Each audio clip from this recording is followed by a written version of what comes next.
Bienvenue dans Minecraft Geoteria. L'histoire d'un monde né d'une simple tribu est devenue un ensemble de nations légendaires. Dans cette vidéo, nous allons voir la chronologie de cette vaste histoire. Tout commence dans une tribu, la tribu des Lasiens. Cette dernière a commencé à se civiliser car un personnage mystérieux nommé Krumira a conquis ce village pacifiste. Il avait énormément de savoir-faire et de connaissances. La religion triadiste apparut quelque temps après, écrite par Mira lui-même. Il dit qu'en fait, il est une partie de l'âme du dieu qui a créé l'univers et qui se serait incarné en humain. C'est alors le village primitif devient une nation, qui a été nommée Numira. Quelque temps après, d'autres tribus ont commencé à se civiliser, voulant prospérer également comme Numira. Parmi ces nouvelles nations, nous retrouvons le royaume Wiko, un peuple situé sur la même terre que Numira, un peu plus au nord séparé par une colline de montagne horizontale, et au sud du royaume Wiko. Également, comme Numira, ils sont dans une savane. Volcania, dont leur chef X-Blue, est un habitant de Numira qui a voulu créer sa propre nation. Volcania et Numira sont alors partis sur de bonnes relations. Ils ont déjà commencé à faire du commerce, etc. Volcania est situé sur un désert Mesa, juste au sud de Numira, séparé par un fleuve. Citroland, une petite tribu dirigée par Cabillo, ont commencé à se civiliser comme le fait Numira. Ils sont situés au sud-ouest de Numira, sur une île rocheuse avec une petite jungle. Par conséquent, ils se sont mis à fabriquer une énorme forteresse tout autour de l'île. Krumira les a même espionnés sur place, ce qui a engendré des tensions. Ensuite arrive la première guerre de l'histoire, mais pourquoi ? Eh bien, parce que Numira donnait en guise de cadeau beaucoup d'or et de ressources à Volcania, afin que cette nation prospère, mais non. Le dirigeant X-Blue a préféré faire une monarchie absolue corrompue. Il n'utilise pas les richesses, il les montre juste à son peuple. Ça a rendu Krumira furieux, il s'est senti comme arnaqué. Il a alors créé la triple alliance avec Citroland, Numira et le royaume Wiko. Une alliance étant commerciale et surtout militaire. Ils ont utilisé cette alliance contre Volcania. Citroland récupère le territoire, Numira les ressources, et le royaume Wiko s'est simplement contenté d'attaquer aux côtés de ses alliés pour améliorer ses relations. Et c'est victoire pour la triple alliance. De plus, Numira et le royaume Wiko ont étendu leur territoire et un pont a été construit entre Citroland et Numira. Numira a également créé une nouvelle ville à l'est juste avant la guerre, c'est la ville économique du pays, et l'Asia toujours la capitale. La capitale a surtout des habitations et Semira pour l'instant un grand champ, un aéroport et une boulangerie. Quelques mois après tout ça, l'économie de Numira s'est largement améliorée et le pays a investi énormément d'argent sur le militaire. De plus, le pays devient désormais une dictature communiste. Concernant Citroland et le royaume Wiko, ce sont des monarchies absolues. Cependant, Citroland est très riche. Ce pays fait énormément d'exploration, tandis que le royaume Wiko est un pays très pauvre qui a du mal à créer des bâtiments. Mais heureusement, ses alliés l'aident. Retournant à Numira, le pays a fait une loi internationale. Au nord-est de la savane, il y a une énorme grotte verticale très profonde. Personne n'a le droit d'annexer cette partie et les ressources appartiennent à tout le monde, d'où le communisme. Numira puise énormément de ressources venant de ce canyon et son économie interne et internationale est extrêmement dynamique. C'est largement le pays le plus riche et la puissance militaire mondiale numéro 1. C'est alors que Numira créa une nouvelle ville sur l'eau. Et oui, elle est entièrement faite de bambou, vendue par le royaume Wiko. Et la ville est accrochée à partir d'une petite île à l'ouest de l'Asia. Cette ville fait beaucoup parler, elle est magnifique et le tourisme donne beaucoup d'argent à l'État. Une nouvelle nation apparut. Cette nation est nommée Konoha et elle a très mal commencé. Cette nation n'inspirait pas confiance, car Numira subissait des actes terroristes qui ont 99% de chances de venir de Konoha. Et cette nation, qui était limite encore qu'une tribu, était extrêmement pauvre et faisait des maisons à partir de terre séchée et un peu de bois.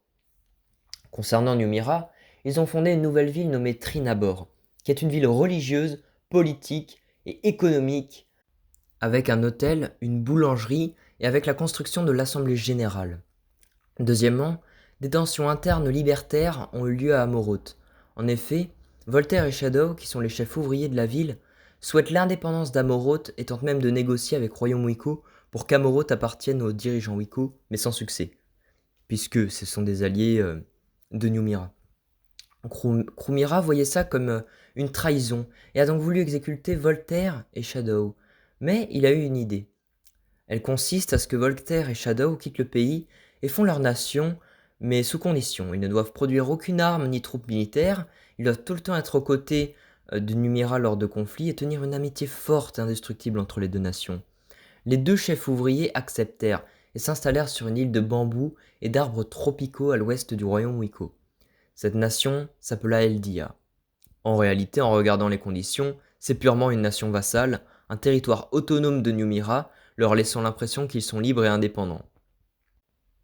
Concernant Konoha, ce petit pays à l'est de Trinabor, Numira lancèrent une offensive sur Konoha pour faire un coup d'état, en exécutant leur chef suspecté de terrorisme. Et c'est chose faite. Son fils, qui apparemment détestait son père, devena le nouveau dirigeant de Konoha.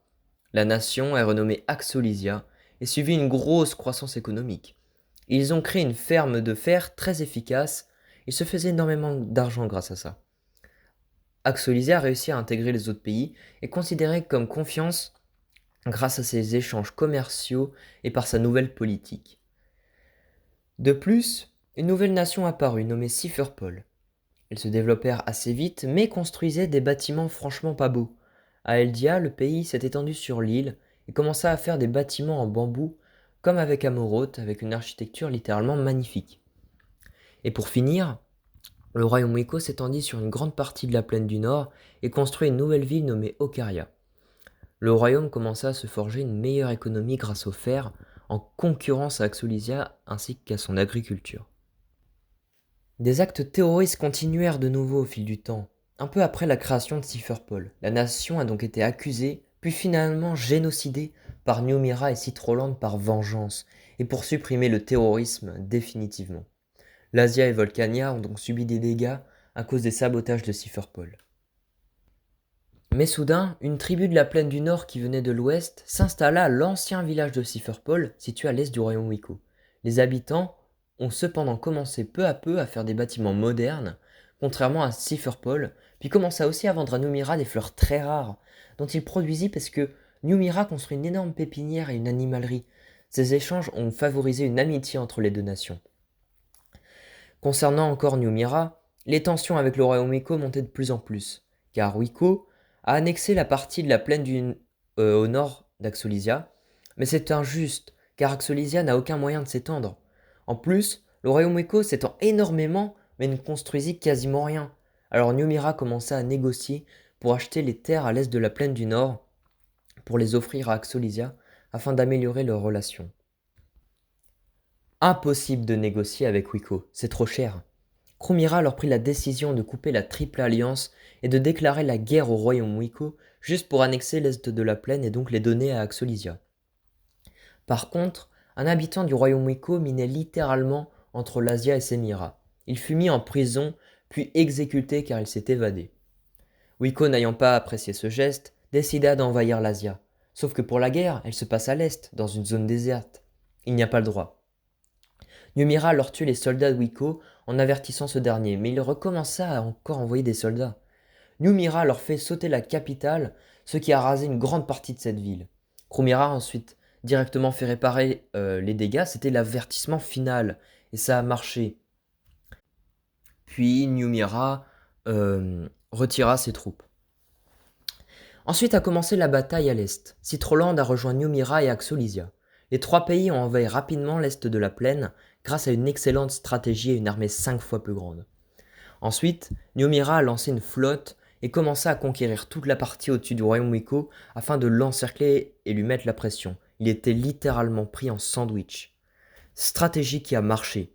Krumira proposa de fusionner les deux pays pour devenir un empire, mais toujours communiste. Avec Wiko qui pourra continuer tranquillement à gérer son royaume, mais financé et grandement aidé par Numira. Il accepta, les deux pays deviennent désormais un empire, l'empire Mira. En échange, l'influence sur les autres pays augmente, il peut aussi organiser des projets dans le royaume Wiko, la richesse des deux pays fusionne également, ce qui permet à Krumira d'avoir accès au fer, véritable symbiose entre les deux nations. Eldia a notamment agrandi son territoire au nord et divisa son pays en trois. Eldia City, la capitale, Saint-Jacob et Maryland. Et chaque ville est un peu indépendante, c'est en fait une anarchie communiste. Et toutes les ressources sont mises en commun et la nourriture est servie gratuitement. Le pays s'enrichit beaucoup grâce à ses ressources naturelles et ses constructions très belles et peu coûteuses. Quelque temps après, l'Empire Mira organisa un sabotage à Axolisia afin de détruire le générateur de fer trop efficace. Des soldats se sont alors introduits dans le pays et ont détruit la machine et volé tout le fer. Ils en avaient énormément, plus de 10 stacks, bordel. Ils ont été transportés par un bateau discret à l'est. Grâce à tout ce fer, les ressources et la richesse de l'Empire Mira se sont encore plus améliorées, car le fer était autrefois un point faible de New Mira. Lorsque le dirigeant d'Axolisia découvrait le vol, l'Empire Mira se dénonça, mais ne s'excusant pas. Ils imposèrent carrément des sanctions visant le fer, régulant leur production de fer trop élevée. Comme par hasard, peu de temps après cela, les actes terroristes se sont de nouveau répandus, touchant cette fois-ci Eldia City avec un incendie, une destruction d'un magasin de fer à Ocaria, une muraille de Volcania complètement explosée, des habitations à Agruma, et la capitale, Agruma qui est la capitale de Citroland, qui a été donc ravagée, et pour finir, des bâtiments à Semira et à Lazia complètement détruits par des bombes. Cabillo, président de Citroland, pensait que c'était Atrona, mais Krumira, Voltaire et Wiko avaient l'hypothèse que c'était Axolisia. Puis au final, un dernier acte de terrorisme a eu lieu. L'assemblée générale à Trinabor est partie en fumée. Là, l'Empire Mira n'a plus eu aucune pitié. Il a déclenché une bombe atomique déployée depuis la grotte de Téméis, projet secret du pays depuis longtemps. La bombe atomique a complètement désintégré la capitale et les soldats ont envahi le nord qui commençait à être urbanisé. Des massacres très violents ont eu lieu et la nature a achevé le travail. La bombe atomique a déclenché une secousse sismique et engendra un tsunami. Tous les bâtiments au nord d'Axolisia ont été ravagés. Après la guerre, il ne restait plus rien. Alors, petite parenthèse, ces descriptions sont scénaristiques. On a supprimé la nation en créatif car c'était un bannissement de tout le pays. L'immense cratère par les TNT ont fait penser à une bombe atomique et le tsunami simplement car Cabillo, qui était aussi un admin, avait foutu de l'eau partout. Bref, je reprends. Les mois ont passé et plus aucun acte terroriste. Et Axolisia est devenue une terre neutre. Citroland s'est alors approprié ces terres puis s'est mis à reboucher le cratère et construisit une ville semi-autonome nommée Deep City, gérée par Monsieur Haricot. Cette ville a un centre commercial très développé et Monsieur Haricot lance énormément d'explorations avec un chef de l'Empire Mira nommé Boski ainsi que Dr Sapo, un scientifique. L'Union des pays communistes, UPC, a également été créée avec un bâtiment magnifique à Semira, qui d'ailleurs est devenu la capitale remplaçant l'Asia. L'UPC est constituée de l'Empire Mira, d'Eldia et de Citroland, devenus communistes juste pour rejoindre l'Alliance. Enfin, Eldia c'était déjà communiste. Cette alliance a pour but d'organiser et de financer des projets. De plus, l'Empire Mira s'est étendu au sud pour construire des habitations pour Semira, tandis que la zone ouest actuelle est consacrée à l'économie. Dr Sapo et Boski ont même fait certaines expériences scientifiques grâce à 2 laboratoires sous Semira. Le laboratoire a été déplacé dans une ville nommée Pengia à l'extrême nord du pays, entourée de fortifications et est extrêmement protégée. Toute personne s'accrochant de cette ville sans autorisation est immédiatement exécutée. Considérez ça comme une zone 51. Par ailleurs, l'Empire commença à augmenter massivement sa production militaire, donc avec les missiles, les avions, les bateaux militaires, pour maintenir son avance sur Citroland. Les deux nations commencent vraiment à se concurrencer. Vient ensuite un basculement. Quelques années plus tard, Eldia décida de reconstruire et réorganiser leur ville. Ils commencent également à produire des armes et accusent l'Empire Mira de détournement d'argent, de vol et avoir commis une partie des anciens actes de terrorisme. Eldia se renomme New Eldia et devient totalement indépendant. C'est un peu comme une révolte, si vous voulez.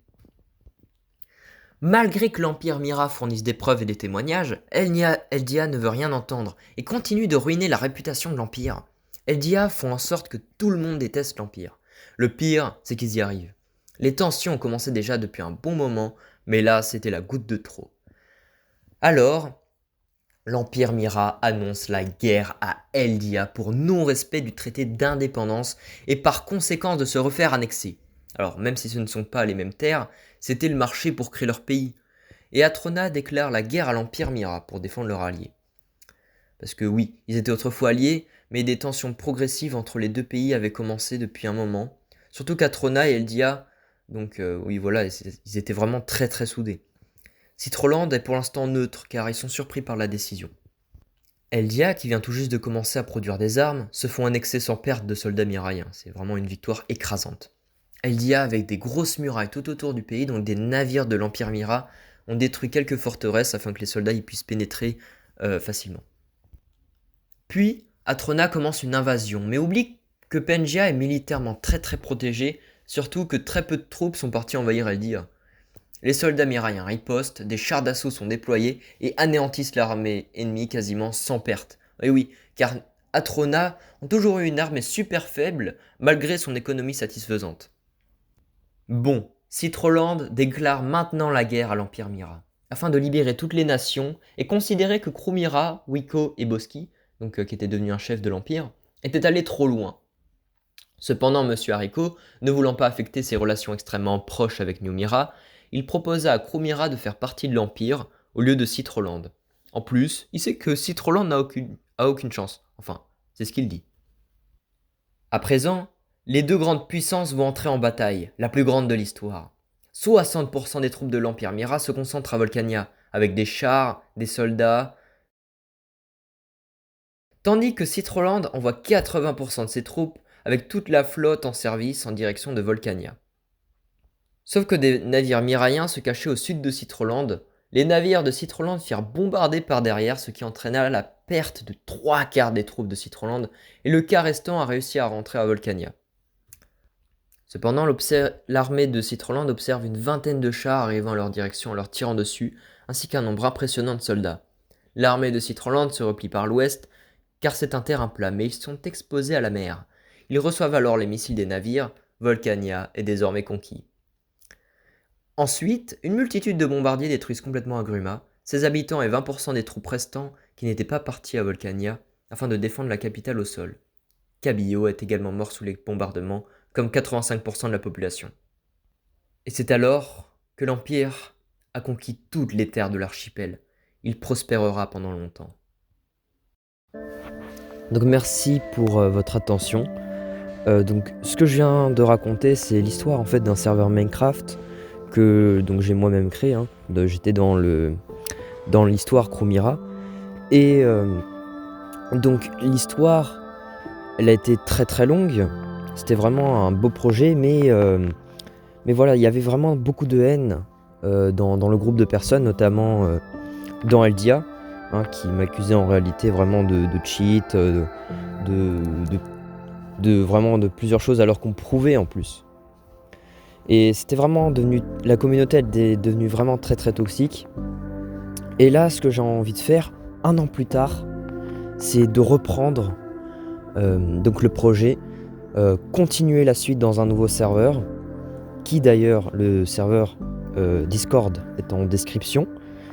Vous pouvez le rejoindre et tenter de modifier l'histoire future, d'influencer et même de créer votre nation. Alors vous pouvez rejoindre une province de l'Empire, parce que oui, l'Empire là il a tout l'archipel, mais c'est pas un problème, parce que là vu qu'on a perdu tous les membres, il faut qu'on remplisse un peu les anciennes nations, dont les présidents. Donc vous pouvez rejoindre une province déjà faite, entre guillemets, ou bien créer votre propre nation en repartant de zéro à côté. Ou bien sinon, avec les vidéos, vous pouvez suivre l'avancement du serveur, les nouveaux projets, comment le monde avance. Bref, abonnez-vous en tout cas.